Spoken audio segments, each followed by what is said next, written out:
Hello बच्चों, I hope all of you are doing good. तो बेटा अब आज इन्वेंट्री का टॉपिक हमने करना है और आज का जो टॉपिक है ये आपका ग्रुप वन कॉस्टिंग, जैसे कि मैंने ऊपर लिख दिया है। ये आपका group one costing, group two financial management और ग्रुप टू का ऑपरेशन मैनेजमेंट, मतलब 3 सब्जेक्ट में ये कॉमन टॉपिक है। इसका क्वेश्चन ग्रुप वन कॉस्टिंग के पेपर में भी आता है, ग्रुप टू के जो फाइनेंशियल मैनेजमेंट का आपका पेपर है उसमें भी आता है, और ऑपरेशन जो आपका ऑपरेशन मैनेजमेंट का चैप्टर है उसमें भी आपका आ जाता है। तो ये कॉमन टॉपिक है और तीनों बेसिकली पेपर में आपके आने का चांस रहता है, और बस किसी में थोड़ा मोर और लेस बेसिकली मतलब ज़्यादा ही है। जैसे फाइनेंशियल मैनेजमेंट में और ग्रुप वन कॉस्टिंग में जो टॉपिक है वो कॉमन है, और ऑपरेशन मैनेजमेंट में थोड़ा सा एक्स्ट्रा है। तो हम इस लेक्चर में जो ये लेक्चर हम कर रहे हैं इसमें हम वो सारा पोर्शन करेंगे जो कि ग्रुप वन कॉस्टिंग के लिए और ग्रुप टू का फाइनेंशियल मैनेजमेंट और ऑपरेशन मैनेजमेंट के लिए, दोनों के लिए रेलेवेंट। ठीक है बेटा, तो जैसे हमने पढ़ा था like working capital management, cash management, receivable management, इन सब में एक कॉमन चीज़ थी। हमें ये देखना होता है कि हमें वर्किंग कैपिटल में या हमें कैश में या हमें डेटर्स में कितना अमाउंट इन्वेस्ट करना पड़ेगा। अगर हमारे पास वर्किंग कैपिटल, कैश और डेटर्स ज़्यादा होंगे तो इसका ये मतलब होगा कि हमारे फंड ज़बरदस्ती इसमें ब्लॉक हमारे हो गए हैं, और अगर फंड हमारा ब्लॉक हो जाता है तो अल्टीमेटली उसमें क्या होता है, बेसिकली हमारे पास इंटरेस्ट का लॉस होता है। और हमारे पास अगर इनकी शॉर्टेज होगी, सपोज मान लीजिए अगर वर्किंग कैपिटल की, कैश की, डेटर्स की अगर हमारे पास शॉर्टेज होती है तो बिजनेस को स्मूथ तरीके से चलाने में दिक्कत होती है। तो मैनेजमेंट के हर एक चैप्टर में, चाहे वो वर्किंग कैपिटल मैनेजमेंट हो, चाहे वो कैश मैनेजमेंट हो, चाहे वो रिसीवेबल मैनेजमेंट हो, चाहे वो इन्वेंट्री मैनेजमेंट हो, हर टॉपिक में आपको यही देखना है कि आपको 2 चीज़ों के बीच बैलेंस करना होता है। एक, आप इन चीज़ों में इन्वेस्टमेंट कितना करें ये आपको डिसाइड करना पड़ेगा। इन्वेस्टमेंट कम भी नहीं होनी चाहिए और इन्वेस्टमेंट ज़्यादा भी नहीं होनी चाहिए। अगर कम हो जाएगी तो बिजनेस को रन करने में दिक्कत आती है, और अगर इन्वेस्टमेंट ज़्यादा हो जाएगी बेटा तो बेकार में आपके जो फंड्स होते हैं वो ब्लॉक आपके होने लगते हैं। यही चीज़ हमने सीखनी है इन्वेंट्री मैनेजमेंट में। इन्वेंट्री मैनेजमेंट में भी इसी बात के बारे में डिसाइड करनी है कि हमें कितनी इन्वेंट्री इन हैंड रखनी चाहिए। इन्वेंट्री ज़्यादा होनी चाहिए या इन्वेंट्री कम होनी चाहिए। अगर इन्वेंट्री ज़्यादा होगी तो हमने ज़्यादा पैसा इन्वेंट्री में ब्लॉक कर दिया, जिससे इंटरेस्ट का लॉस होगा। इन्वेंट्री अगर कम होगी तो सिचुएशन में कभी कभार अगर एकदम से डिमांड आएगी तो डिमांड को इमीडिएटली फुलफिल करने में हमें दिक्कत आती है। तो इन्वेंट्री का क्या क्वांटिटी होगा, कितना अमाउंट, कितनी क्वांटिटी आपको रखनी पड़ेगी, वो आपको इसको डिसाइड करनी है। इसके अलावा इन्वेंट्री मैनेजमेंट में आपको ये भी देखना होता है कि अगर हम सप्लायर से रॉ मटेरियल को परचेज करते हैं तो वो मटेरियल हमने कब परचेज करना है और कितनी क्वांटिटी में करना है, राइट। हमें ये भी देखना पड़ेगा कि अगर हम रॉ मटेरियल को परचेज करने जा रहे हैं तो उस सिचुएशन में हमें कितनी क्वांटिटी खरीदनी है और कब उसको हमने ऑर्डर करना है, कितने कितने गैप के बाद हमें सप्लायर को ऑर्डर प्लेस करना चाहिए। तो इन्हीं 2 मुद्दों के ऊपर हमने आज की क्लास में बात करनी है, उस पर हम आगे करते हैं। तो इन्वेंट्री कंट्रोल, इन्वेंट्री मैनेजमेंट ये हमारा कॉमन टॉपिक है, जैसे मैंने बताया। ठीक है, देखो inventory control involves 2 basic questions। 2 इसमें बेसिक क्वेश्चन आते हैं बेटे। एक होता है हाउ मच टू ऑर्डर, कितना ऑर्डर करना है। अगर हम सप्लायर से रॉ मटेरियल को परचेज कर रहे हैं तो कितना क्वांटिटी खरीदें एक बारी में, कम खरीदें या ज़्यादा खरीदना चाहिए, एक तो ये देखना पड़ेगा। और दूसरा क्या है बेटा, व्हेन टू ऑर्डर। इसका मतलब ऑर्डर कब प्लेस करना चाहिए, कितने कितने गैप के बाद आपका ऑर्डर प्लेस करना चाहिए, वो भी आपको यहाँ पे डिसाइड करना होता है। तो पहले इसके बारे में, पहले मुद्दे के बारे में बात करेंगे जिसका नाम क्या है आपका, how much to order, right sir. चलिए देखेंगे यहाँ से। तो पहला क्वेश्चन है आपका हाउ मच टू ऑर्डर।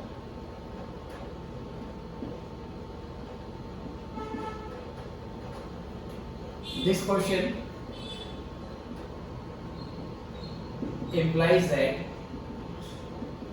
इसका ये मतलब हुआ what should be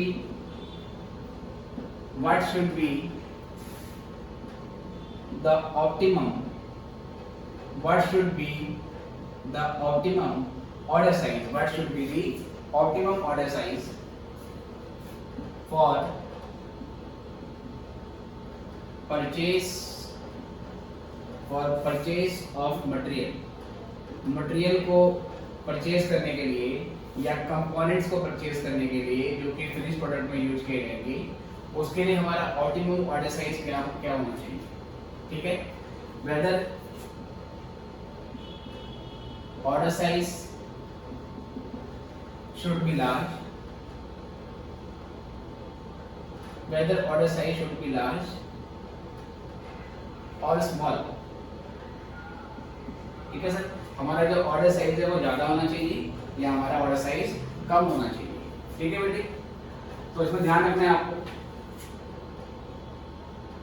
तो there are different inventory models.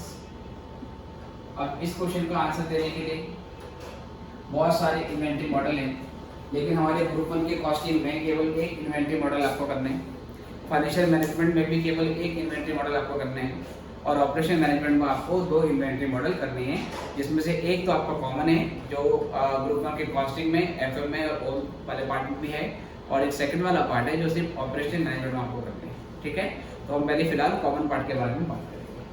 तो there are different inventory model. ठीक है, तो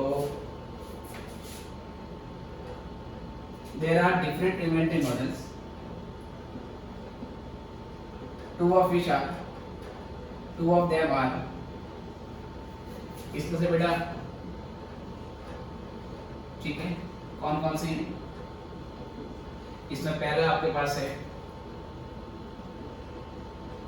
instantaneous purchase model with no shortage. ठीक है सर, इसको बेसिकली हम इकोनॉमिक ऑर्डर क्वांटिटी के नाम से जानते हैं। ग्रुप 1 की कॉस्टिंग में ये इकोनॉमिक ऑर्डर क्वांटिटी के नाम से दिया हुआ है। और दूसरा है बेटा आपका production model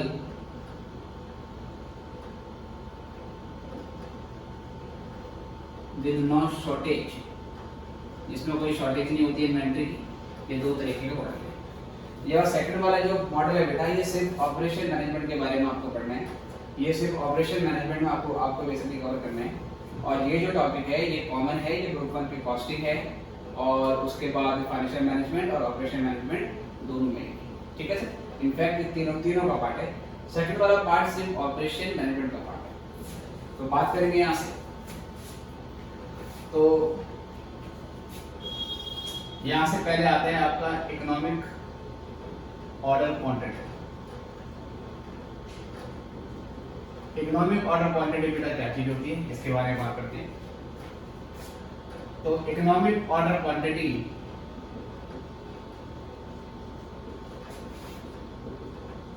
is that optimum order size at which sum of total order cost and total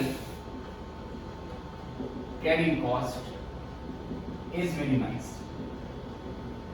economic order quantity वो ऑप्टिमम ऑर्डर साइज होता है, वो सबसे किफायती सबसे अच्छा ऑर्डर साइज होता है जिस पर टोटल ऑर्डर कॉस्ट और टोटल कैरिंग कॉस्ट का जो टोटल है बेटा वो मिनिमाइज हो जाता है।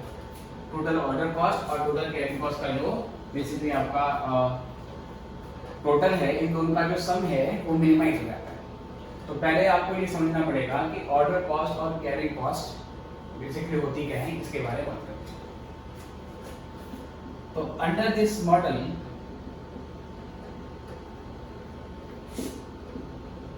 three costs are associated with inventory.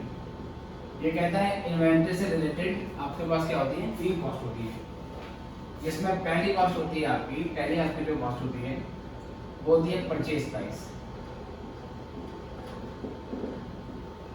It is purchase cost of material, ठीक है, विदाउट डिस्काउंट, जिसमें फिलहाल अभी कोई डिस्काउंट अवेलेबल आपका नहीं है। तो परचेज कॉस्ट हम कैसे निकालते हैं, अगर आपको निकालना है पूरे साल की total purchase cost,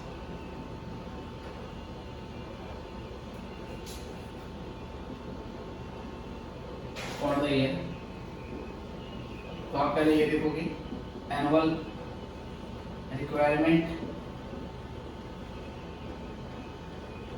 of material, कितनी क्वांटिटी आपको चाहिए, मल्टीप्लाई कर देंगे उसे price of material per unit से, तो यहाँ से आ जाएगी बेटा हमारी परचेज कॉस्ट। और अभी यहाँ पर एजम्पशन है कि हमारा कोई डिस्काउंट एप्लीकेबल नहीं है। जैसे कि पूरे साल में सपोज मान लीजिए अगर मेरे पास मटेरियल की मुझे पूरे साल में 5000 यूनिट चाहिए, जिस भी चीज़ का मैं प्रोडक्शन कर रहा हूँ मुझे पूरे साल में उसके लिए 5000 यूनिट का मटेरियल चाहिए और एक यूनिट मुझे 50 रुपये में मिलेगी। तो अब क्या होगा बेटा, 5000 को मुझे 50 से मल्टीप्लाई करना पड़ेगा और 5000 को 50 से मल्टीप्लाई करने के बाद 2.5 लाख की जो अमाउंट आएगी उसको हम क्या बोलेंगे, उसको परचेज कॉस्ट बोल देंगे पूरे साल, है ना। तो ये मॉडल कहता है 3 कॉस्ट होती हैं, एक तो परचेज कॉस्ट होती है जिसमें भी हमने माना है डिस्काउंट एप्लीकेबल नहीं है, मतलब आप ऑर्डर ज़्यादा मंगाओ या ऑर्डर कम लो, जितना मर्जी खरीदो आपका पर यूनिट प्राइस उतने रहेगा। जैसे कि आप सपोज मान लीजिए दुकान में पेन परचेज करने के लिए जाते हैं तो शॉपकीपर बोलता है 1 पेन खरीदो, 2 पेन खरीदो, 200 पेन खरीदो या 500 पेन खरीदो, पर पेन का प्राइस आपको 20 रुपये पड़ेगा।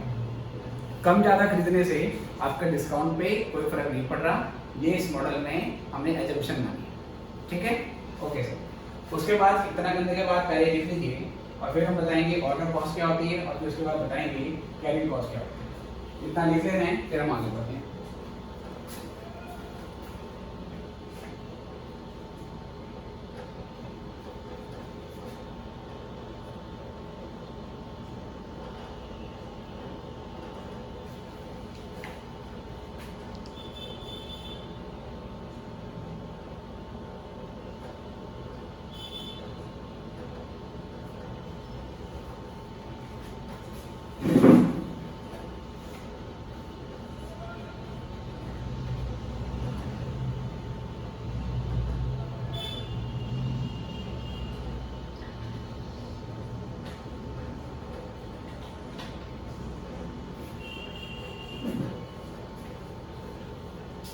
चलिए बच्चों, एक ऐसा आपने कर लिया है। अदरवाइज आप किसी भी टाइम, ठीक है, तो किसी भी टाइम इसको वीडियो को पॉज करके इसको नोट डाउन कर सकते हैं। तो यहाँ से मैं आगे बढ़ता हूँ।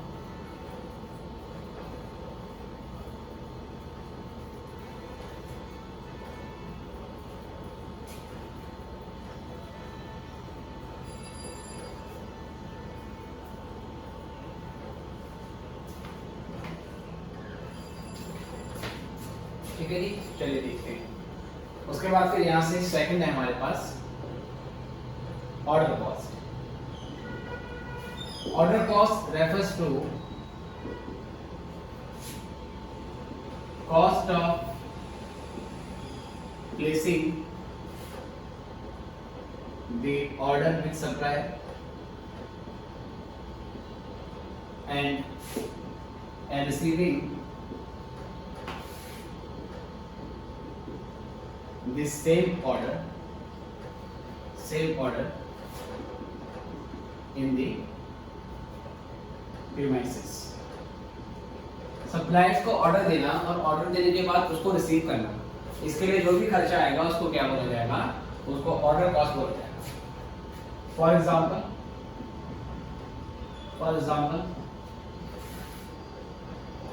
Cost of preparation of PO का मतलब है परचेज ऑर्डर। आपको एक परचेज ऑर्डर बनाना पड़ता है बेटा। परचेज ऑर्डर क्या होता है, उसमें बेसिकली डॉक्यूमेंट होता है जिसमें हम बताते हैं कि हमें कौन सी वैरायटी का मटेरियल चाहिए और कितनी क्वांटिटी बेसिकली हमको चाहिए।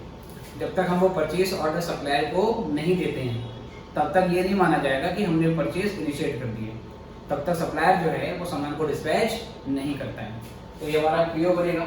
अब उस पीओ को बनाने के लिए आपको स्टाफ चाहिए, राइट। परचेज ऑर्डर को बनाने के लिए आपको स्टाफ चाहिए, और जितने ज़्यादा बार आप परचेज करोगे उतने ज़्यादा परचेज ऑर्डर आपको बनाने पड़ेंगे, और एक स्टाफ तो कुछ limited number of purchase order को ही हैंडल कर सकता है। तो अगर आप बार बार परचेज करोगे तो बार बार पीओ बनेगा, और बार बार पीओ बनाने के लिए, पीओ मतलब परचेज ऑर्डर, आपको फिर ज़्यादा स्टाफ की जरूरत पड़ेगी।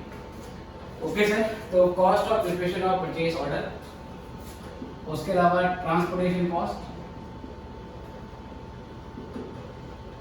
ट्रांसपोर्टेशन कॉस्ट,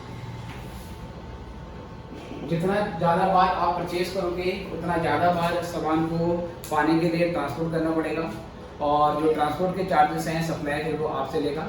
जितनी ज़्यादा बार सामान मंगाओगी ट्रांसपोर्टेशन के खर्चे उतने ज़्यादा आपको देने पड़ेंगे। उसके बाद बेटा ट्रांजिट इंश्योरेंस, अगर सामान दूर से आ रहा है तो इंश्योरेंस भी करवाना पड़ता है, ताकि रास्ते में सामान अगर चोरी हो गया है ना, एक्सीडेंट हो गया तो नुकसान की भरपाई हो जाए, तो इंश्योरेंस भी करना पड़ता है। उसके अलावा लोडिंग एंड अनलोडिंग एक्सपेंसेस, सामान को गाड़ी से चढ़ाना, उसको उतारना, ये भी आपके खर्चे होते हैं, राइट। इसके अलावा sir inspection and testing cost, inspection and testing cost, ठीक है सर। सामान को जब आप रिसीव कर लेते हो उसके बाद चेक करते हो कि जो सामान मंगाया था वही सामान आया है या नहीं आया, और कई बार उसकी क्वालिटी भी चेक आपको करनी पड़ती है। तो क्वालिटी को चेक करने के लिए भी कुछ प्रोसेस आप कुछ प्रोसेस अप्लाई होती है। फॉर एग्जांपल आप उस सामान को अपनी लैब में लेके जाओगे और उसमें कुछ केमिकल रिएक्शन कराने के बाद ही आपको उसकी क्वालिटी के बारे में मालूम चलता है ना, खैर जो भी हो। तो ये भी खर्चा किसका आता है सर, आपका ये ऑर्डर कॉस्ट का पार्ट होता है। टेस्टिंग होने के बाद, चेकिंग होने के बाद फिर उस सामान को स्टोर रूम में भेज दिया जाएगा। स्टोर रूम में भेजने पे जो भी आपका खर्चा आएगा वो भी आपका ऑर्डर कॉस्ट का बेसिकली खर्चा माना जाता है, एक्सेल फैक्टर, ठीक है सर। अब आपको ध्यान से समझना है कि हमारा जो ऑर्डर साइज होता है और हमारी जो टोटल ऑर्डर कॉस्ट होती है, ठीक है, इन दोनों के बीच में इनवर्स रिलेशन होता है। इनवर्स रिलेशन क्यों होता है ये आपको समझना है ध्यान से। अगर मेरा ऑर्डर साइज ज्यादा होगा तो ऑर्डर साइज के ज्यादा होने से नंबर ऑफ ऑर्डर कम होने लगेंगे, और जितना हमारे ऑर्डर्स कम होंगे, जितना कम बार हम ऑर्डर बेसिकली प्लेस करेंगे उतनी कम बार हमें परचेज ऑर्डर बनाना पड़ेगा। ट्रांसपोर्टेशन का खर्चा उतना कम होगा, इंश्योरेंस का खर्चा उतना कम आपका होगा, इंस्पेक्शन उतनी कम टाइम आपकी होगी। जैसे कि मान लीजिए पूरे साल में अगर आपको 50,000 किलो का मटेरियल चाहिए, राइट, आप जो भी चीज़ बना रहे हैं उस पूरे साल में प्रोडक्शन करने के लिए आपको 50,000 किलो का मटेरियल चाहिए, और मान लीजिए आप एक बारी में 10,000 किलो का मटेरियल मंगवा रहे हैं, तो आपको साल में कितनी बार सामान मांगना पड़ेगा। एक बार फिर से सुनना है, 50,000 किलो मटेरियल पूरे साल में चाहिए और आप एक बारी में 10,000 किलो का बेसिकली ऑर्डर देते हो, तो कितनी बार सामान मंगाना पड़ेगा। तो 50,000 को 10,000 से डिवाइड कर दो, 5 आ गया ना, आपको 5 बार सामान मंगाना पड़ेगा। तो 5 बार परचेज ऑर्डर, 5 बार ट्रांसपोर्ट का खर्चा ये आपको पे करना पड़ेगा। लेकिन अगर आप एक ही बारी में 25,000 किलो का सामान मंगवा लेते हो, पूरे साल में 50,000 चाहिए, अब एक ही बारी में अगर आप 25,000 किलो का सामान मंगा देते हो तो पूरे साल में आपको 2 बार ऑर्डर देने पड़ेंगे। 2 बार, अगर 2 बार ऑर्डर दोगे तो परचेज ऑर्डर में 2 बार ही बनेगा, और जो खर्चा है ट्रांसपोर्ट का वो भी केवल 2 बार ही होगा। तो अल्टीमेटली ये समझ में आ गई कि अगर हमारा ऑर्डर साइज ज़्यादा होता है, ऑर्डर साइज के ज़्यादा होने से नंबर ऑफ ऑर्डर्स कम होने लगते हैं, और जितने नंबर ऑफ ऑर्डर कम होंगे बच्चों उतना हमारी जो ऑर्डर कॉस्ट होगी वो कम होने लगेगी, ठीक है। ओके सर, तो ध्यान रखना है यहाँ से कि अगर ऑर्डर साइज ज़्यादा है, if order size is large, अगर ऑर्डर साइज लार्ज है तो ऑर्डर साइज के लार्ज होने से अल्टीमेटली क्या होगा, number of orders would be less, आपके कम ऑर्डर प्लेस होंगे, and consequently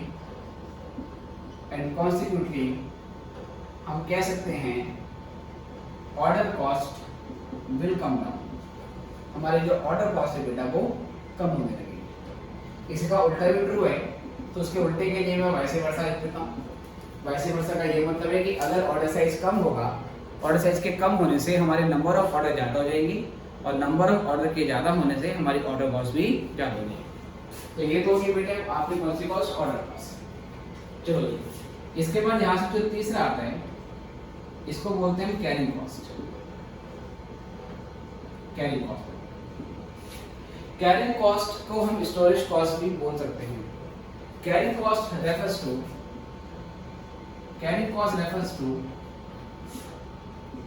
cost incurred for storing the material purchase।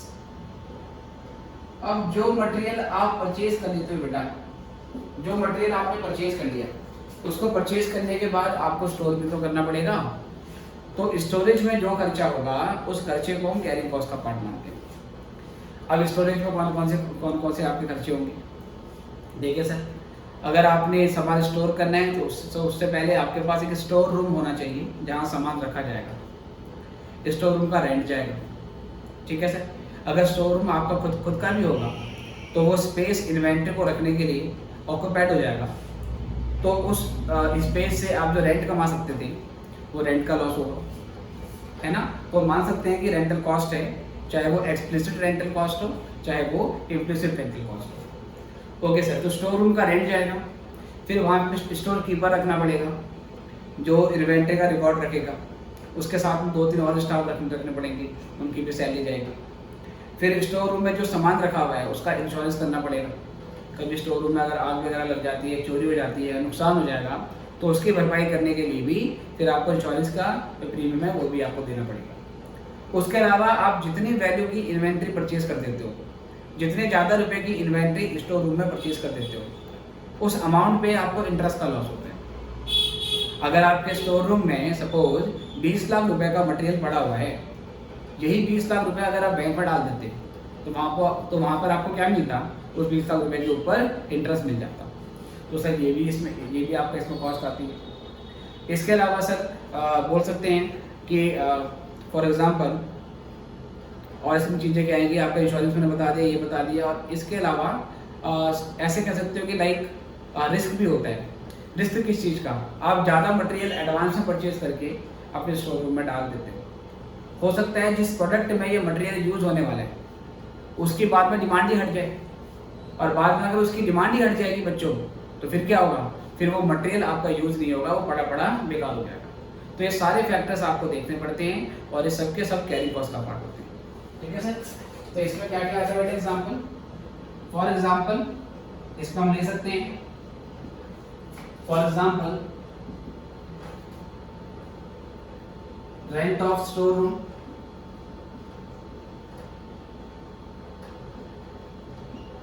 Salary of store keeper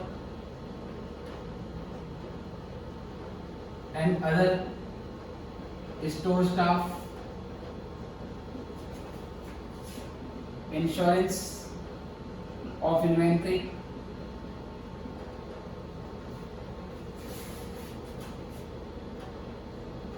loss of interest on working capital, blocked in inventory,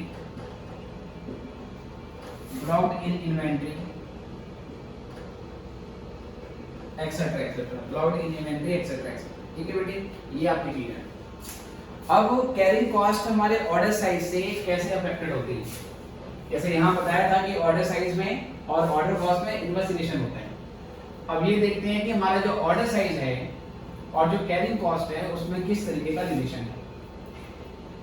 तो बेटा हमारा जितना बड़ा order size होगा हमें उतना ज़्यादा स्पेस चाहिए इन्वेंट्री को स्टोर करने के लिए, तो रेंट बढ़ जाएगा। उतना ज़्यादा स्टाफ चाहिए इन्वेंट्री को मैनेज करने के लिए, स्टोर रूम की स्टोर स्टाफ की सैलरी भी बढ़ जाएगी। उतना ज़्यादा वैल्यू का मटेरियल जितना बड़ा ऑर्डर साइज होगा उतना ज़्यादा इन्वेंट्री स्टोर हो गई तो इंश्योरेंस प्रीमियम भी हाई वैल्यू पर जाएगा, क्योंकि प्रॉपर्टी की वैल्यू जितनी ज़्यादा होती है इंश्योरेंस प्रीमियम उतना ज़्यादा आपको देना पड़ता है। उसके अलावा सर लॉस ऑफ इंटरेस्ट भी उतना ज़्यादा हो जाएगा। तो यहाँ से कह सकते हैं हम, यहाँ से बात हमारे पॉइंट में आती है कि ऑर्डर साइज और उसके बाद कैरिंग कॉस्ट, इन दोनों में बेटा इनवर्स रिलेशन होता है, इन दोनों में इनवर्स रिलेशन होता है। If order size is large then carrying cost would increase. तो हमारी जो कैरिंग कॉस्ट है बेटा वो इंक्रीज हो जाएगी, वैसे बच्चा इसी का उल्टा भी ट्रू है। अगर आपका ऑर्डर साइज कम होगा, आप कम इन्वेंट्री लाओगे तो स्टोर करने के लिए कम इन्वेंट्री चाहिए, कम स्टाफ चाहिए, कम पैसा लॉस होगा, तो अल्टीमेटली सारी कॉस्ट आपकी कम होने लगेगी। अब इसको बेटा अगर हम ग्राफिकली समझने की कोशिश करें, अगर हम ऑर्डर कॉस्ट और कैरिंग कॉस्ट के रिलेटेड को समझने की कोशिश करें, ये ऑर्डर एंड कैरिंग कॉस्ट है, यहाँ पर हमारा ऑर्डर साइज है।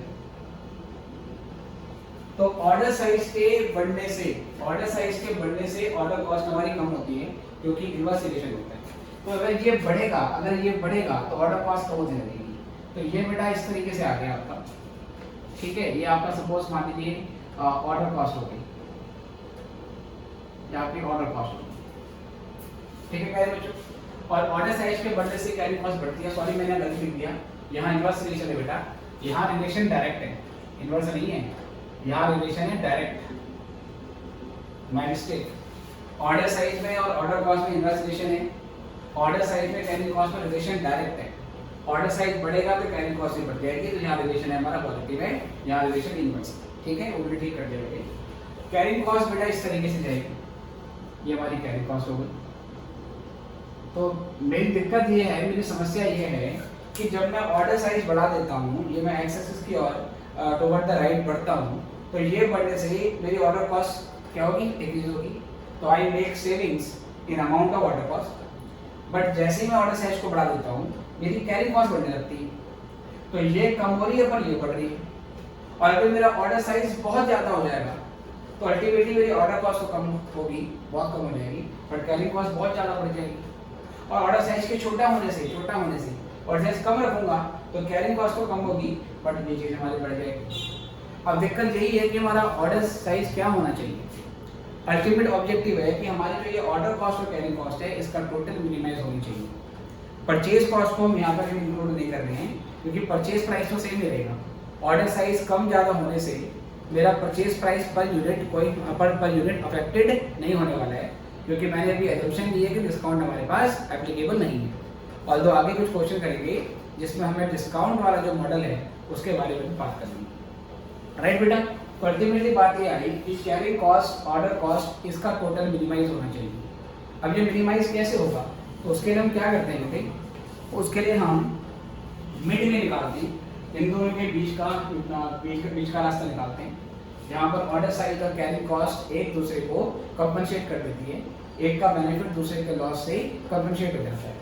तो जब मैं इन दोनों कर्व को ऐड करने की कोशिश करता हूँ, कैरिंग कॉस्ट और ऑर्डर कॉस्ट को मैं ऐड करने की कोशिश करता हूँ, तो यहाँ पे इस तरीके से मेरा एक कर्व बनता है जो कि सर इस तरीके से जाएगा। ये ऑर्डर कॉस्ट है, इसको मैं लिख रहा हूँ OC, ये कैरिंग कॉस्ट है, इसको लिख रहा हूँ CC, और ये टोटल हो गया OC प्लस CC। ये जो लाइन आई है बेटा, ये इस कर्व को ऐड करने के बाद इन दोनों का टोटल जो है OC प्लस CC, ये यहाँ मिनिमम हो रहा है। और ये मिनिमम कहाँ पर आता है, दोनों के इंटरसेक्शन पॉइंट के ठीक वर्टिकली अबव, जहाँ पर ऑर्डर कॉस्ट कर्व और कैरिंग कॉस्ट कर्व आपस में कट करते हैं, वहां पर इन दोनों का जो टोटल है बेटा वो मिनिमाइज हो जाता है, ठीक है। और जब ऑर्डर कॉस्ट और कैरिंग कॉस्ट का टोटल मिनिमाइज हो जाए तो ऐसे ऑर्डर साइज को हम इकोनॉमिक ऑर्डर क्वांटिटी बोलते हैं। तो ये जो हमारे पास क्यू आया ना बेटा, इस OQ ऑर्डर साइज को इकोनॉमिक ऑर्डर क्वांटिटी बोलेंगे, जहाँ पर ऑर्डर कॉस्ट और कैरिंग कॉस्ट इन दोनों का टोटल आपस में मिनिमाइज है, और इस इकोनॉमिक ऑर्डर क्वांटिटी पे हमारे टोटल ऑर्डर कॉस्ट और टोटल कैरी कॉस्ट आपस में इक्वल हो जाती है। ठीक है, तो here OQ is economic order quantity, ये इकोनॉमिक ऑर्डर क्वांटिटी है एट विच दो चीजें हुई हैं, order cost plus carrying cost is minimise, ये मिनिमाइज हुई है। और सर दूसरी बात क्या है कि यहाँ पर टोटल जो ऑर्डर कॉस्ट है वो टोटल कैरिंग कॉस्ट के बराबर होती है। तो EOQ पे ऑर्डर कॉस्ट और कैरिंग कॉस्ट का टोटल मिनिमाइज होता है और दोनों की वैल्यू आपस में इक्वल होती है। ठीक है बच्चों, तो इतना लिख लीजिए, फिर हम यहाँ से आगे बढ़ते हैं।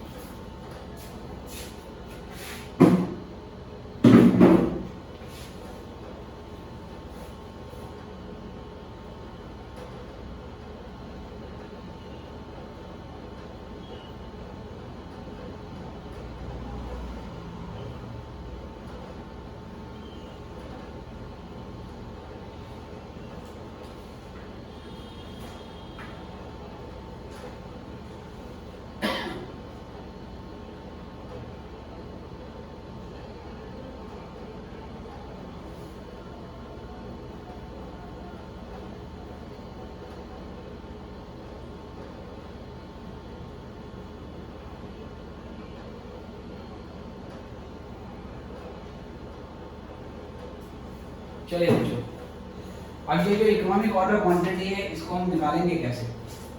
ये जो ऑर्डर साइज है, ये ऑर्डर साइज निकलेगा कैसे, ये तो इसका थ्योरी और ग्राफ हो गया। अब इसको निकालेंगे कैसे।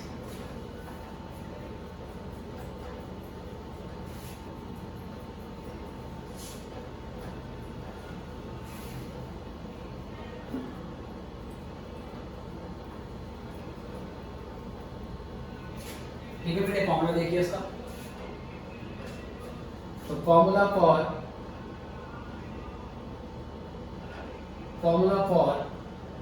Calculating economic order quantity, EOQ को निकालने के लिए बेटा आपका फॉर्मूला क्या है, ये आपको देख रहे हैं। ठीक है बेटे, ये जो फॉर्मूला दिया था ये विल्सन नाम का एक मैथमेटिशियन था, स्टैटिस्टिशियन था, उसने दिया था बेटे। विल्सन ने फॉर्मूला बनाया है। तो ये जो फॉर्मूला है इकोनॉमिक ऑर्डर क्वांटिटी EOQ, यहाँ से निकलती है यूनिट्स, तो यह है स्क्वायर रूट ऑफ 2AO/C। ठीक है, स्क्वायर रूट ऑफ 2AO/C। ये बेटा जो फॉर्मूला है इसके डेरिवेशन हमारे सिलेबस का पार्ट नहीं है, तो मैं डेरिवेशन एस्पेक्ट पे शायद ना जाऊँ, या हो सकता है बीच बीच में जो डेरिवेशन प्रोसेस है इसको बेसिकली मैं करा दूँ। 11th क्लास 12th क्लास में अगर आपने डेरिवेटिव का चैप्टर पढ़ा है तो मैक्सिमम मिनिमम का कंसेप्ट लगा के इसको प्रूव भी किया जा सकता है। इसको प्रूव करना भी पॉसिबल है, कोई बड़ी इसमें चीज़ नहीं है। लेकिन बीइंग ए कॉमर्स स्टूडेंट आपको एप्लीकेशन पार्ट सीखना है कि अप्लाई कैसे करना है, डेरिवेशन वाले मुद्दे पे आपको भी जाना नहीं है। तो यूनिट से स्क्वायर रूट ऑफ 2AO/C ये हमारा टॉपिक है। यहाँ से इसमें 2 बेटा पार्ट ऑफ फॉर्मूला है और AOC इसमें हमारे कुछ वेरिएबल है। इसमें A क्या है, इसमें A का मतलब है एनुअल रिक्वायरमेंट और डिमांड और consumption of material. Annual requirement और डिमांड और कंजप्शन ऑफ मटेरियल। O का मतलब है ऑर्डर कॉस्ट पर ऑर्डर। ठीक है, O का मतलब क्या है सर, ऑर्डर कॉस्ट पर ऑर्डर। और C का मतलब है carrying cost per unit, carrying cost per unit पर annum। A का मतलब है पूरे साल में हमें कितना मटेरियल चाहिए, उसकी डिमांड क्या होगी या उसकी रिक्वायरमेंट क्या होगी या कंजप्शन कितना होगा, ये पहले हमें मालूम होना चाहिए। एनुअल डिमांड मटेरियल की देखनी है, एनुअल डिमांड फाइनल प्रोडक्ट की नहीं देखनी है। ठीक है, यहाँ पर जो हम EOQ निकाल रहे हैं वो मटेरियल के लिए निकाल रहे हैं, फाइनल प्रोडक्ट के लिए नहीं। आपको ये नहीं देखना कि पूरे साल में इतने पेन की डिमांड कितनी है, नहीं, इस पेन को बनाने के लिए कितने पेन पूरे साल में बनाऊंगा, उस पर मटेरियल कितना लगेगा, उसकी डिमांड चाहिए। O का मतलब है ऑर्डर कॉस्ट पर ऑर्डर। एक बार अगर हम ऑर्डर प्लेस कर देते हैं तो एक बार ऑर्डर प्लेस करने पे कितना खर्चा आता है, ये खर्चा बेटा हमें क्वेश्चन में एक ये क्या नाम है, खर्चा हमें क्वेश्चन में दिया होता है। सी का मतलब है carrying cost per unit per annum. On average material की एक यूनिट को स्टोर रूम में एक साल तक स्टोर करने के लिए कितना खर्चा आता है। I repeat, on average, average basis पर एक यूनिट को एक साल तक स्टोर रूम में रखने के लिए कितना खर्चा आता है। ठीक है, उसको क्या बोलेंगे, carrying cost per unit per annum. अगर ये दे रखा हो तो ठीक है, अगर ये नहीं दे रखा हो तो ये निकालनी पड़ती है। कैसे सर, प्राइस ऑफ मटेरियल ले लेते हैं जो कि पर यूनिट पर दिया होता है और इस पे लगा देते हैं रेट ऑफ कैरिंग कॉस्ट। और जो ये रेट ऑफ कैरिंग कॉस्ट होता है बेटा, ये पर एनम होता है, ये एनुअल रेट आपको दिया होता है। तो ये पर यूनिट है और ये पर एनम है। जब पर यूनिट की पर एनम से मल्टीप्लाई होती है, पर यूनिट की पर एनम से मल्टीप्लाई होती है तो क्या बन जाता है, पर यूनिट पर एनम। यही हमें चाहिए। अगर दे रखा है तो ठीक है, तो इस तरीके से आपको निकालना पड़ता है। ठीक है, चलिए इतना कर लो, पहले एक क्वेश्चन कराते हैं और फिर इससे रिलेटेड और भी बहुत सारे एस्पेक्ट हैं, हम उस पर भी करेंगे। लिख लो इसको आराम से।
चलिए बच्चों, कैसे आपने कर लिया है। अभी क्वेश्चन देखते हैं इसके ऊपर।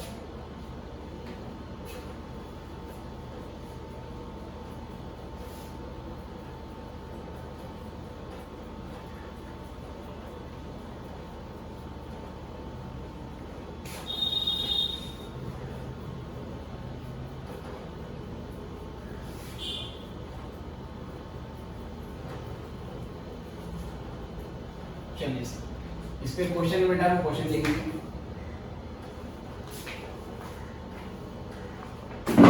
क्वेश्चन कुछ ऐसे बोलता है आपसे, एग्जांपल लेते हैं।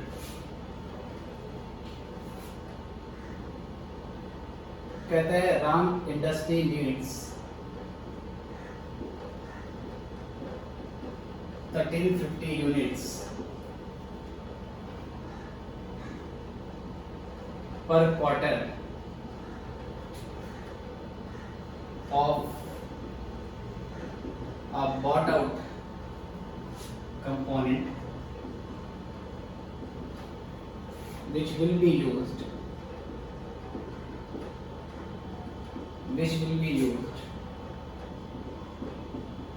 in its main product, जिसको इसके मेन प्रोडक्ट में यूज किया जाए।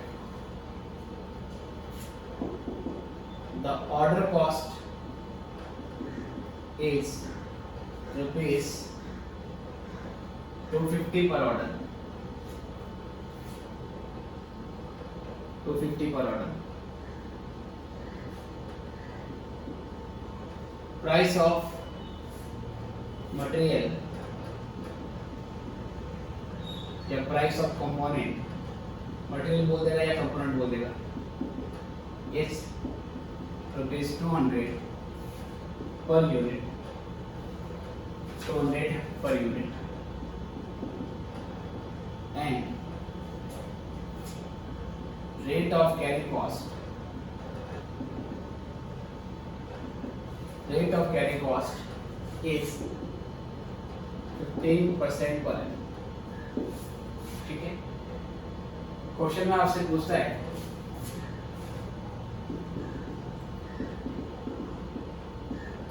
Find out economic order quantity, फिर कहता है also find out number of orders, number of orders in an year, एक साल में कितने ऑर्डर देने पड़ेंगे बेटा वो आपको चाहिए, number of orders in an year, उसके बाद नंबर ऑफ ऑर्डर्स के बाद frequency of order,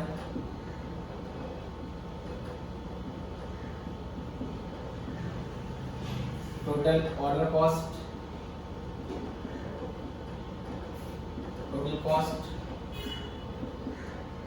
and total inventory cost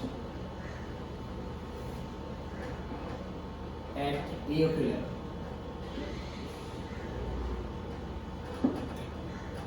इसके बाद सेकंड पार्ट है बेटा इसका, कहता है the supplier offers,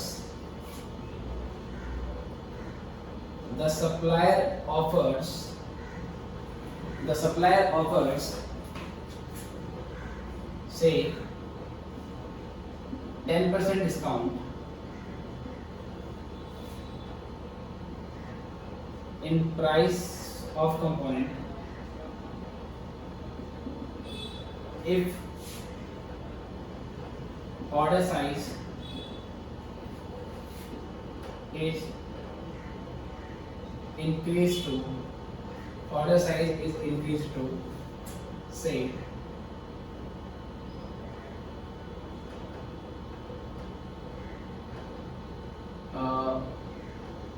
2700 units. Should the offer be accepted? क्या हमें ऑफर एक्सेप्ट करना चाहिए? तो पहले क्वेश्चन लिख देंगे बेटा, फिर हम सॉल्व कराते हैं इसको।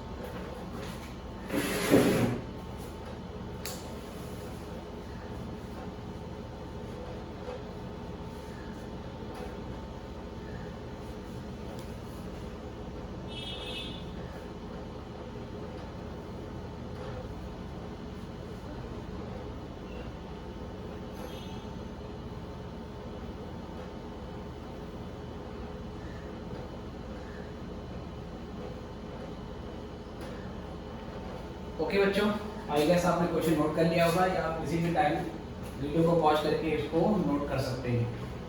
तो बेटा क्वेश्चन करेंगे हम, फर्स्ट पार्ट सॉल्व करते हैं।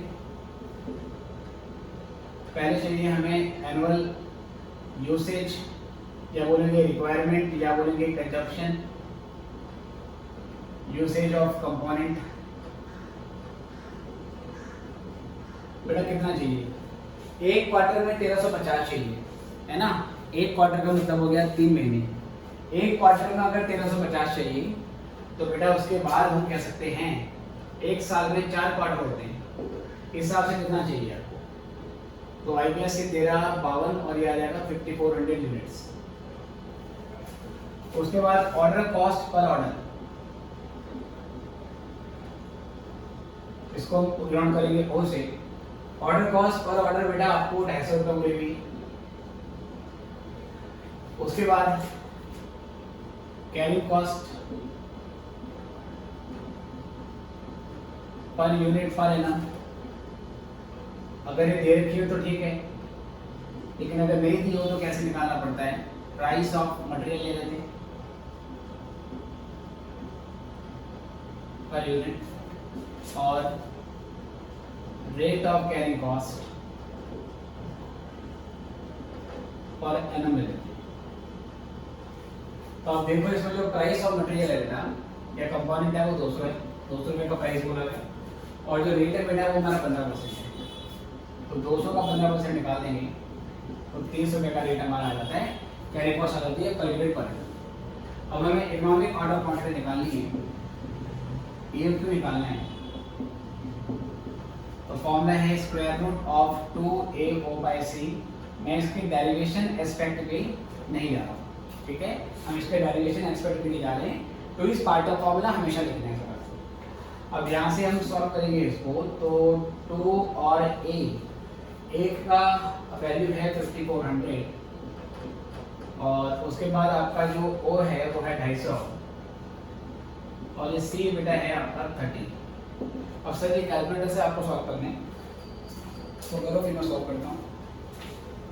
हाँ जी, तो 2 इंटू 5400 इंटू 250 डिवाइड बाई 30 और फिर निकालो उसका स्क्वायर रूट, तो बेटा ये आता है 300 यूनिट्स, 300 यूनिट आता है, ठीक है, ये हमारा EOQ है। तो हमें क्वेश्चन में कहा था EOQ निकालो, EOQ आ गया। Also find out number of orders. देखो बेटे, और नंबर ऑफ ऑर्डर्स का मतलब क्या है सुनेंगे ध्यान से, इसी में बाकी चीजें निकालनी है फर्स्ट के अंदर। Number of orders, number of orders का मतलब है एक साल में हमें कितने ऑर्डर देने पड़ेंगे, कितनी बार सामान मंगवाना पड़ेगा। पूरे साल में मुझे 5400 यूनिट चाहिए पूरे साल के लिए। एक बारी में मैं 300 यूनिट का ऑर्डर दूंगा जो मुझे सबसे ज़्यादा ऑप्टिमम पड़ेगा, सबसे ज़्यादा सस्ता पड़ेगा। अगर 5400 पूरे साल में चाहिए और एक बार मैं 300 यूनिट मंगा रहा हूँ तो मुझे साल में कितनी बार सामान मंगवाना पड़ेगा। तो नंबर ऑफ ऑर्डर का फॉर्मूला होता है A divide by order size. A का मतलब क्या है बेटा, ए का मतलब है आपका एवरेज डिमांड और ऑर्डर साइज फिलहाल किस पे निकालते हैं हम, EOQ के बेस पे निकालते हैं।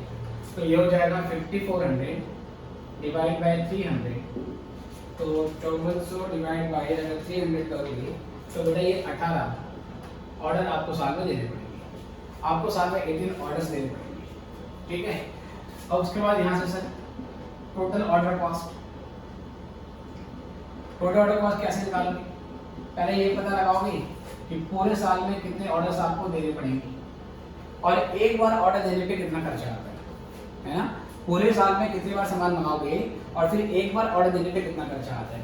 तो यहाँ से हम कर देंगे number of orders multiplied by order cost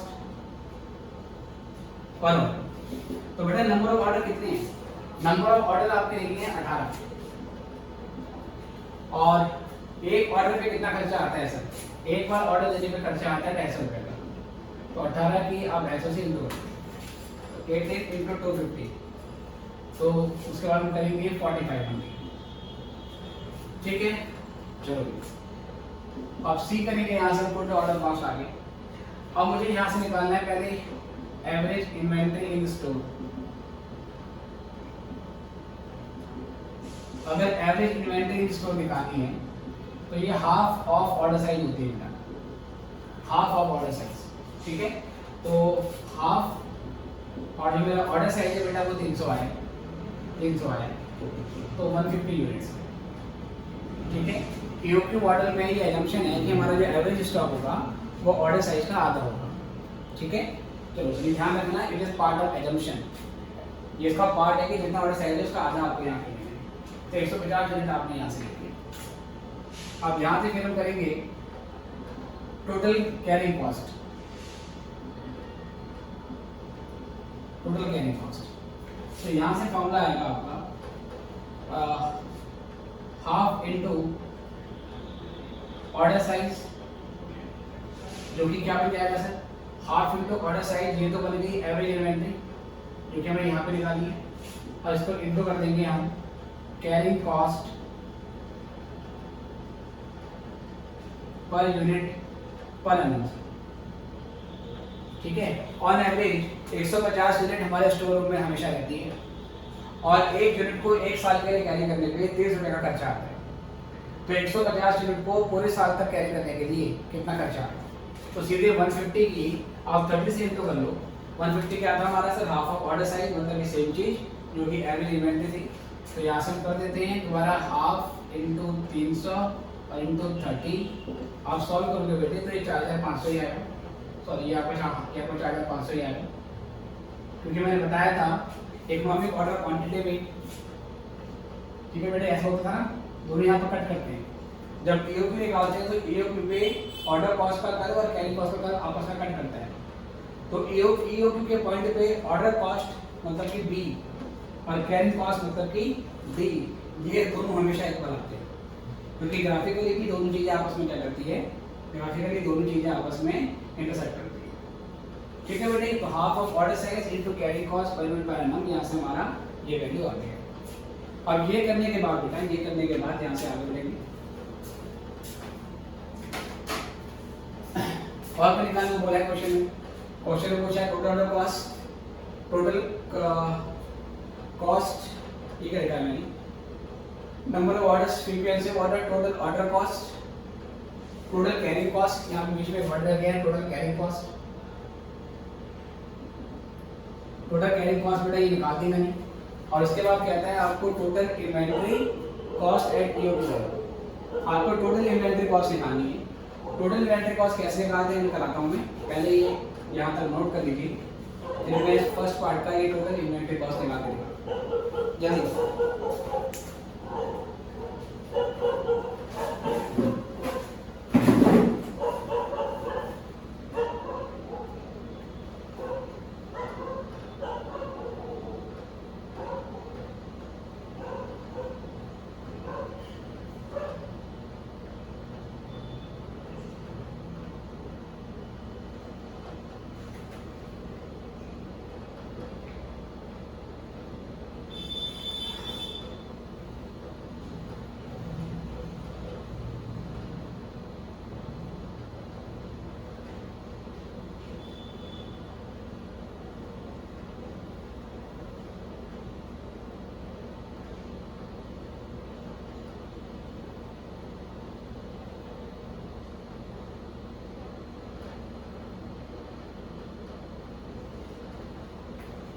चलो बच्चों, आई गेस आपने कर लिया है, तो मैं इसका ये पार्ट करके दिखाता हूँ जिसमें मुझे निकालना है टोटल इन्वेंटरी कॉस्ट।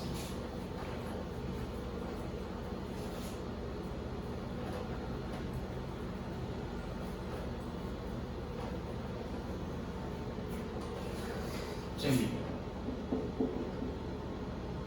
तो टोटल इन्वेंटरी कॉस्ट निकालने का मतलब है कि मुझे चाहिए टोटल ऑर्डर कॉस्ट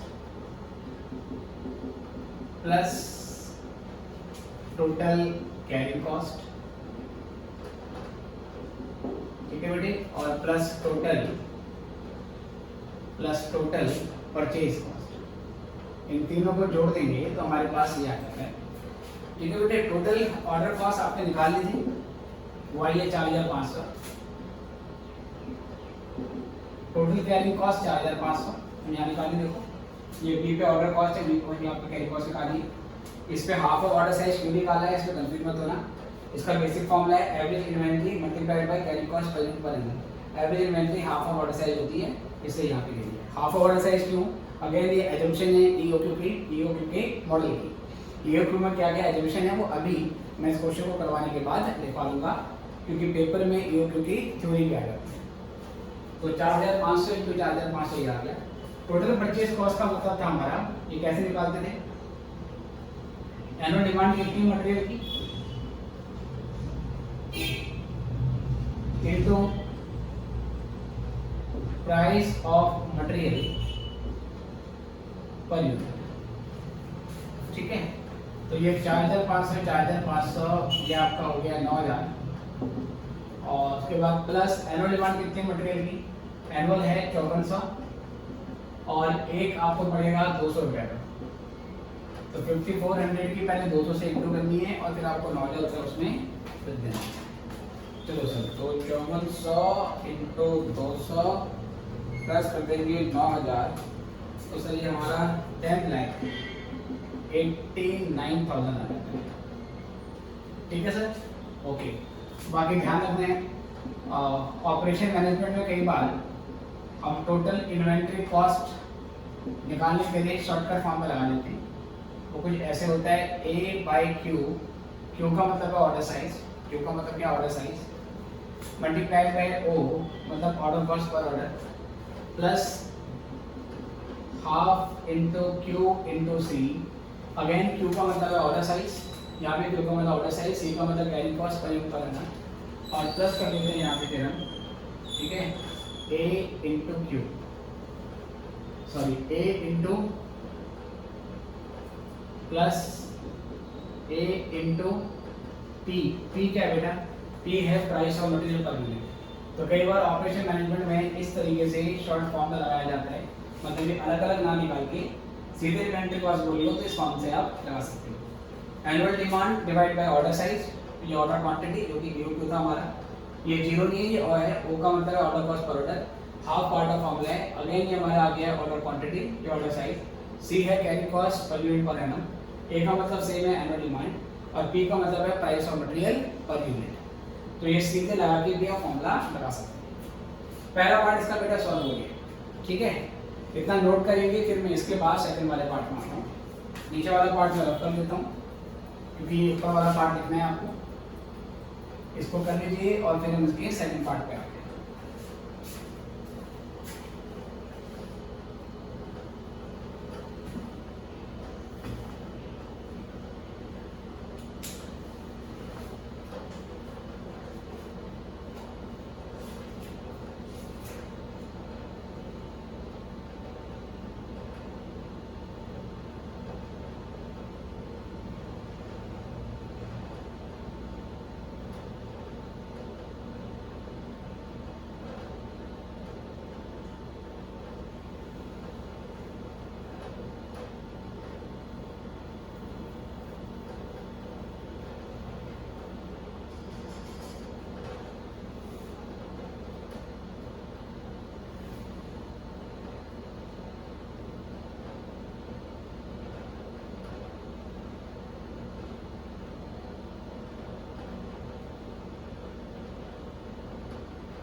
चलिए बच्चों, आई गेस आपने कर लिया है, यहाँ से आगे बढ़ेंगे अब।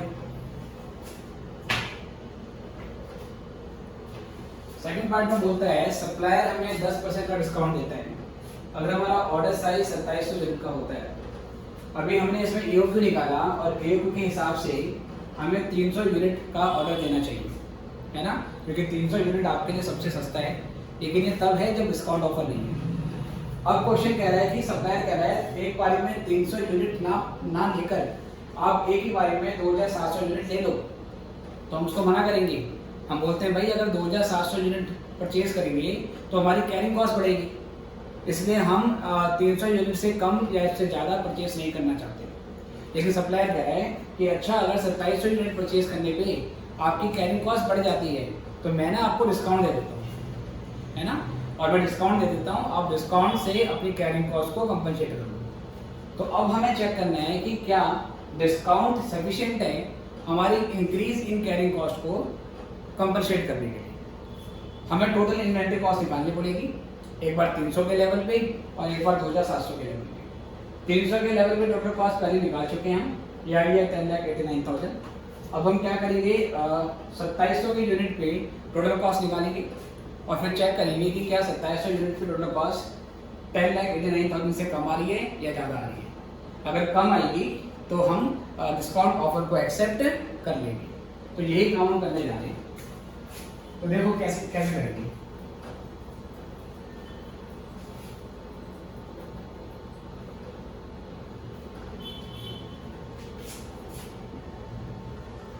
चलिए second,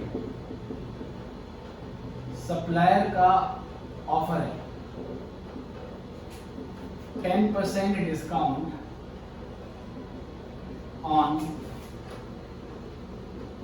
purchase price, 10% discount on purchase price if order size कितना है 2700 यूनिट है। तो इस सिचुएशन में प्राइस ऑफ मटेरियल क्या हो जाएगा, प्राइस ऑफ मटेरियल क्या हो जाएगा। अभी तो प्राइस ऑफ मटेरियल हमारा 200 रुपए का है, इसमें हमें 10% का डिस्काउंट मिल जाएगा। 200 माइनस 20 मतलब ये 180 का हो जाएगा। और यहाँ पर अगर हम कैरी कॉस्ट निकालेंगे, यहाँ पे अगर हम कैरी कॉस्ट निकालेंगे बेटे, तो कैरी कॉस्ट पर यूनिट पर एनएम निकालने के लिए हमारा फॉर्मूला क्या था, आपको फॉर्मूला याद हो, फॉर्मूला था price of material per unit multiplied by rate of carrying cost. Carrying cost का रेट निकालना पड़ेगा। तो बेटा हमारा जो प्राइस ऑफ मटेरियल है, प्राइस ऑफ मटेरियल वो 180 निकल के आया है, क्योंकि पहले 200 रुपये का था, लेकिन अगर हम सप्लायर का ऑफर मान लेंगे तो हमें 10% का डिस्काउंट मिलता है उस पर। और रेट ऑफ कैरिंग कॉस्ट बेटा हमारा 15% है, तो 180 का 15% निकाल लो बेटे कितना आता है, तो 180 का 15% निकालेंगे। 180 का अगर हम 15% निकालते हैं बेटा तो ये 27 रुपये आता है, 27 रुपीज़ आता है। ठीक है सर, 27 रुपये का आपका यहाँ से हमारी कैरी कॉस्ट पर यूनिट पर निकल के आएगी। ओके, अब बेटा अगर ऐसा है तो अब हम यहाँ से क्या करेंगे, टोटल कॉस्ट कैलकुलेट करेंगे। अब अगर मैं टोटल कॉस्ट कैलकुलेट करूँ उसी शॉर्टकट से जो मैंने आपको बताया है टोटल इन्वेंटरी कॉस्ट, तो हम कैसे निकालेंगे ध्यान से देखेंगे। इसके लिए हम क्या करेंगे, सेम चीज, पहले ए अपॉन में क्यू, क्यू हमारा ऑर्डर साइज है, into O plus half into Q into C plus A into P, है ना। तो ए है बेटा आपकी एनुअल डिमांड 5400 यूनिट की, आपके पास ऑर्डर साइज 2700 हो गए। ऑर्डर कॉस्ट पर ऑर्डर अभी भी सेम है आपका, वो आपका कितना है 250 रुपये का है, plus half into Q, Q आपका 2700 है। कैरी कॉस्ट बेटा निकाल दिया आपने, कैरी कॉस्ट आपकी 27 रुपये की है और यूनिट पर है ना। एनुअल डिमांड 5400 यूनिट है, और आपके पास प्राइस ऑफ मटेरियल जो है वो 180 हो गया है ना। ये प्राइस ऑफ मटेरियल को हमने क्या मान लिया, इसको हमने पी माना है, और ये हमारा सी हो गया, और ऑर्डर साइज हमारा क्यू हो गया, ये आपको पता ही है। अब से सॉल्व कर लेते हैं। पहले 5400 डिवाइड बाय 2700 इंटू 250, तो ये तो 500 आ जाएगा सर। फिर ये 2700 डिवाइड बाय 2 इंटू 27, तो ये आ गया 36,450, और ये 5400 इंटू 180, तो ये आ गया 9,72,000। ठीक है, इसको जोड़ देंगे 36,450 प्लस 500, तो बेटा ये करने के बाद आ रहा है हमारा 1,10,08,950। ठीक है, ये अमाउंट आ रही है। और पहले कितने आ रही थी, पहले आ रही थी 10,89,000।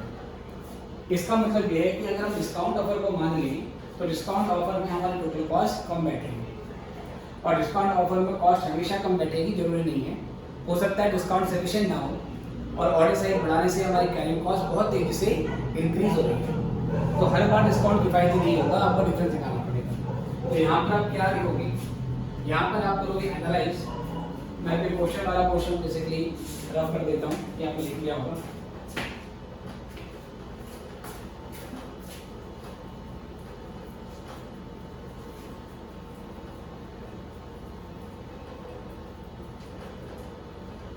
अल्टीमेटली यहाँ से बात समझिए,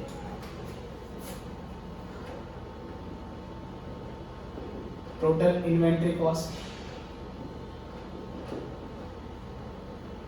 रुपीज में,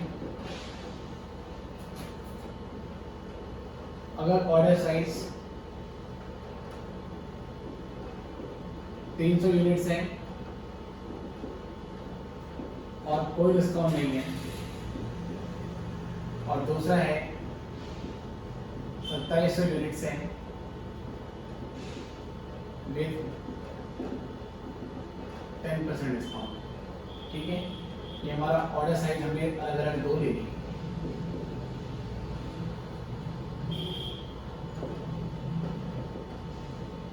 तो ये हम एनालिसिस कर रहे हैं यहाँ पर। तो पहले हमारी जो कॉस्ट थी बेटा, पहले जो हमारी कॉस्ट थी वो 10,89,000 थी, और अब 1,10,08,950 है ना, 10,08,950 है। तो सर कम कहाँ पर बैठ रही है, नेचुरल यहाँ पर कॉस्ट कम है। ठीक है, तो hence suppliers offer should be accepted because it provides cost savings of, इसका अंतर निकाल लो। 10,89,000 में से माइनस कर दोगे 10,08,950, तो बेटा 80,050 रुपए की बचत हो जाती है ना। इन दोनों का अंतर निकालिए। इसका मतलब है सप्लायर का ऑफर हमें एक्सेप्ट कर लेना चाहिए, तो ये डिस्काउंट वाला नहीं हो गया। ओके, तो नॉर्मली जो ऑपरेशन मैनेजमेंट में क्वेश्चन आते हैं वो डिस्काउंट वाले क्वेश्चन आपसे पूछते हैं। ओके सर, तो ये हमारा ईओटी मॉडल खत्म हो गया है, इसमें इतना ही है। ग्रुप 1 की मटेरियल में वाले चैप्टर में सारे क्वेश्चन लगभग ऐसे ही हैं, तो वो आपको अपने आप सॉल्व करने हैं। अभी इस लेक्चर में इतना ही, और अगले लेक्चर में फिर मैं बात करूंगा कि ऑपरेशन मैनेजमेंट में इकोनॉमिक ऑर्डर क्वांटिटी का एक और मॉडल है, वो क्या है उसके बारे में बात करेंगे। और ग्रुप 1 मटेरियल और ग्रुप 1 एफएम के लिए एक और टॉपिक है कि हम स्टॉक लेवल कैसे फिक्स करते हैं, बेसिकली ये जानने के लिए कि कब हमें ऑर्डर करना चाहिए, इन्वेंट्री को हम कब ऑर्डर करेंगे, ये जानने के लिए हमें एक टॉपिक और करना है। फिलहाल अभी के लिए इतना ही, फिर मिलते हैं नेक्स्ट क्लास में। गुड बाय बच्चों।